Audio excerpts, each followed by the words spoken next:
Assalamualaikum warahmatullahi wabarakatuh. Perkenalkan, nama saya Muhammad Faizun. Saya dari Prodi Ekonomi Syariah. Di sini saya akan menyampaikan sedikit materi tentang transaksi keuangan yang dilarang oleh Islam, yang diajukan sebagai salah satu syarat untuk memenuhi tugas mata kuliah pengantar perbankan syariah. Dengan dosen pengampu, Bapak Dr. Randes Muhammad Zidnai Hanafi Hasbi SEME. Oke, mari kita bahas.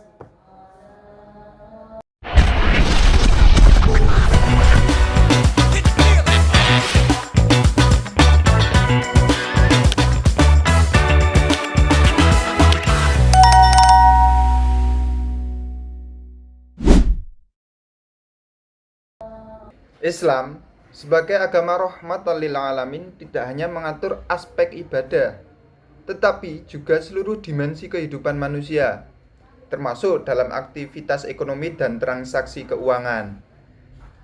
Prinsip utama dalam ajaran Islam adalah prinsip kejujuran, keadilan, dan juga kerelaan ridho antara pihak-pihak yang bertransaksi. Oleh karena itu, Islam memberikan aturan yang jelas terkait transaksi yang diperbolehkan maupun yang dilarang agar tidak ada pihak yang merasa dirugikan, seperti itu. Oke. Untuk selanjutnya, berbagai macam transaksi yang dilarang dalam Islam. Itu transaksi yang dilarang dalam Islam adalah transaksi yang disebabkan oleh berbagai faktor. Nah, faktornya itu ada 3. Yang pertama itu haram secara zatnya. Yang kedua itu haram selain zatnya. Yang ketiga itu tidak sah ataupun tidak lengkap akadnya. Seperti itu. Haram zatnya itu seperti apa toh? Dalam Islam terdapat aturan yang jelas dan tegas mengenai objek transaksi apa saja yang diharamkan. Contohnya seperti minuman keras, daging babi, dan sebagainya, yang asalnya zatnya itu sendiri sudah haram, maka dari situ transaksinya pun juga akan haram. Sebelum ke transaksinya aja zatnya saja sudah haram, maka dalam proses transaksinya saja itu sudah tidak sah ataupun diharamkan, tidak diperbolehkan dalam Islam. Itu yang pertama. Yang kedua apa? Yang kedua haram selain zatnya. Gimana toh haram selain zatnya itu? Sesuatu dapat menjadi haram bukan karena zatnya yang haram. Bukan karena taruhlah kita transaksi apel, itu apelnya yang haram, bukan. Apel itu zatnya itu halal. Tetapi bisa haram jika kita transaksinya tidak sesuai syariah. Di antaranya karena melanggar prinsip-prinsip muamalah. Yang pertama, melanggar prinsip saling ridho. Yang kedua, ada melanggar prinsip saling zalim. Maksudnya la ta'limun walatut lamun. Quran surat Al-Baqarah ayat 278. Transaksi yang termasuk melanggar prinsip antarodin minkum adalah transaksi penipuan, seperti tadlis. Penipuan itu ya tadlis itu. Terus ada ketidakjelasan ataupun horor. Terus ada juga rekayasa pasar dalam supply maupun demand. Terus ada juga rekayasa pasar bai najasi, dan transaksi yang termasuk pelanggan prinsip latat limun walatut lamun itu ada juga praktek-praktek ekonomi dan keuangan dalam bentuk taghrir ataupun horor. Terus ada riba, maisir, dan riswah. Untuk selengkapnya akan saya jelaskan dari tadlis. Tadlis yaitu sebuah situasi di mana salah satu dari pihak yang bertransaksi berusaha untuk menyembunyikan informasi dari pihak yang lain. Itu yang dinamakan tadlis. Yang kedua ada tadi ikhtikar, yaitu sebuah situasi di mana produsen maupun penjual mengambil keuntungan di atas keuntungan normal dengan cara mengurangi supply penawaran agar harga produk yang dijualnya itu naik. Itu juga tidak diperbolehkan. Transaksi yang tidak diperbolehkan. Lah terus ada lagi yang ketiga, bai' najasi. Apa tuh bai' najasi? Lah, bai' najasi yaitu sebuah situasi. Sebuah situasi di mana konsumen dan pembeli menciptakan demand atau permintaan palsu. Seolah-olah ada banyak permintaan terhadap suatu produk sehingga harga jual produk itu akan naik. Lah, itu juga transaksi yang dilarang oleh Islam. Ya selanjutnya ada taghrir atau gharar. Itu juga dilarang dalam Islam. Seperti menurut Imam Syafi'i, madhab Imam Syafi'i yang dikatakan dalam kitab Qalyubi wa Umairah. Lah, yang artinya gharar itu adalah apapun yang akibatnya tersembunyi dalam pandangan kita dan akibat yang paling mungkin muncul adalah yang paling kita takuti. Lah, itu makanya taghrir ataupun gharar itu tidak diperbolehkan juga dalam Islam, transaksi Islam. Dan yang selanjutnya setelah taghrir atau gharar itu ada riba. Lah, apa itu riba? Riba adalah tindakan yang memastikan peningkatan pendapatan secara tidak sah, batil. Nah, dalam agama Islam riba itu dinyatakan sebagai sesuatu yang dilarang secara tegas dalam Al-Quran, kitab suci umat Islam. Secara jelas itu mengharamkan praktek riba.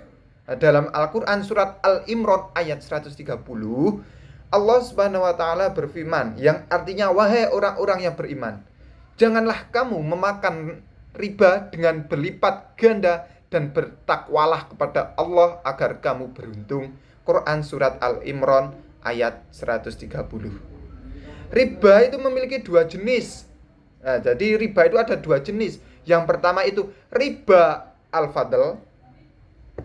Yang kedua itu ada riba al-nasi'ah. Lah, riba fadl itu apa toh? Nah, riba fadl adalah bentuk riba yang terjadi ketika ada pertukaran uang dengan uang atau barang konsumen dengan barang konsumen dengan tambahan. Lah, itu yang dinamakan riba fadl. Yang kedua, ada riba al-nasi'ah. Apa tuh riba al-nasi'ah? Lah, riba al-nasi'ah itu adalah praktek pengambilan atau pemberian tambahan pada suatu barang atau modal yang ditunda pembayarannya dan pembayaran akhirnya. Itu yang dinamakan riba al-nasi'ah, itu seperti itu. Lah, setelah riba jelas itu diharamkan, transaksi yang diharamkan dalam Islam.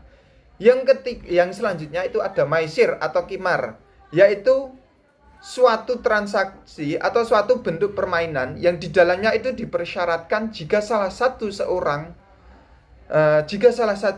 orang pemenang, gimana ya? Maisir itu intinya perjudian lah. Perjudian itu yang dinamakan maisir. Itu juga bentuk transaksi yang dilarang oleh Islam juga. Yang selanjutnya itu ada riswah. Apa tuh riswah? Riswah itu suap menyuap. Pemberian yang diberikan kepada orang lain dengan maksud meluluskan perbuatan tercela. Kalau dalam saya pernah mendengar keterangan terkait riswah ini, ada makalah yang berbunyi seperti ini. Ar-rashi wal murtashi finnar. Orang yang menyuap dan orang yang disuap itu finnar, di dalam neraka besoknya. Makanya riswah itu dilarang juga dalam transaksi keuangan Islam. Seperti itu. Karena apa? Dalam suap menyuap itu akan merugikan salah satu pihak. Makanya itu jelas tidak diperbolehkan. Seperti itu. Yang selanjutnya itu ada tadlis, di mana tadlis itu sebuah situasi salah satu dari pihak yang bertransaksi atau berusaha untuk menyembunyikan informasi dari pihak yang lain dengan maksud untuk menipu pihak. Terus ketidaktahuan akan informasi objek yang diperjualbelikan. Hal ini bisa penipuan berbentuk kuantitas, kualitas, harga ataupun waktu penyerahan, seperti itu. Yang selanjutnya ada lagi ikhtiar. ada juga Pak Najasi, dan lain-lainnya. Oke, yang ketiga ataupun yang terakhir itu tidak sah atau tidak lengkap akadnya. Itu termasuk dalam transaksi keuangan yang dilarang dalam Islam. Lah, tidak lengkap akadnya itu ada yang gimana toh? Lah, tidak lengkap akadnya itu yang pertama ada transaksi mut'ah, di mana transaksi mut'ah itu transaksi jual beli yang dilakukan oleh penjual dan pembeli dengan kesepakatan harga barang. Namun dalam proses transaksinya tidak ada ijab kabul yang menunjukkan bahwa keduanya itu sama-sama ridho dan rela terkait transaksi mereka. Nah, jika seperti itu maka tidak sah transaksi keuangannya. Yang kedua, tidak sah atau tidak lengkap akadnya itu ada transaksi mujiz, di mana transaksi mujiz itu transaksi jual beli yang dilakukan oleh seseorang dengan mengaitkannya pada syariat tertentu atau waktu tertentu. Artinya, maksudnya gimana? Bahwa transaksi jual beli yang akan dilakukan tergantung pada suatu keadaan. Lah, apabila syarat atau waktu yang telah ditentukan tidak terjadi, maka jual beli juga tidak terjadi. Tentu hal tersebut membuat pembeli ataupun penjual dirugikan dengan akad transaksi jual tersebut. Maka transaksi keuangan yang dilarang dalam Islam itu yang terakhir itu tidak sah atau tidak lengkap akadnya. Seperti itu ya teman-teman. Untuk kesimpulannya, transaksi dalam ajaran Islam selalu dibangun dengan prinsip ridho. Dalam kitab Fathul Qorib pun diterangkan bahwa jual beli itu mengutamakan ridho birridho. Nah, itu dalam keterangan kitab Fathul Qorib kan ada ridho birridho. Itu prinsip utama dalam jual beli ataupun kita dalam bertransaksi.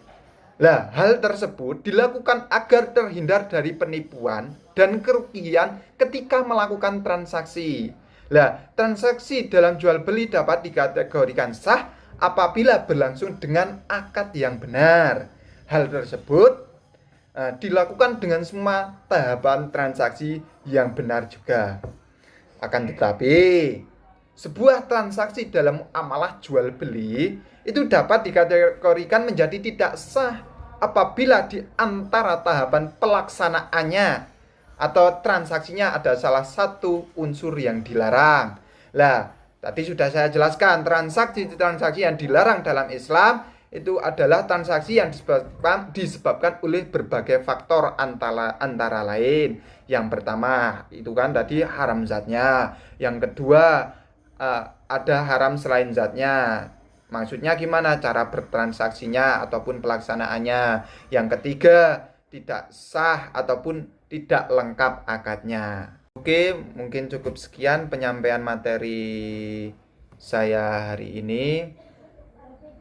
Sedikit, semoga banyak diserap, banyak manfaatnya bagi kita semua.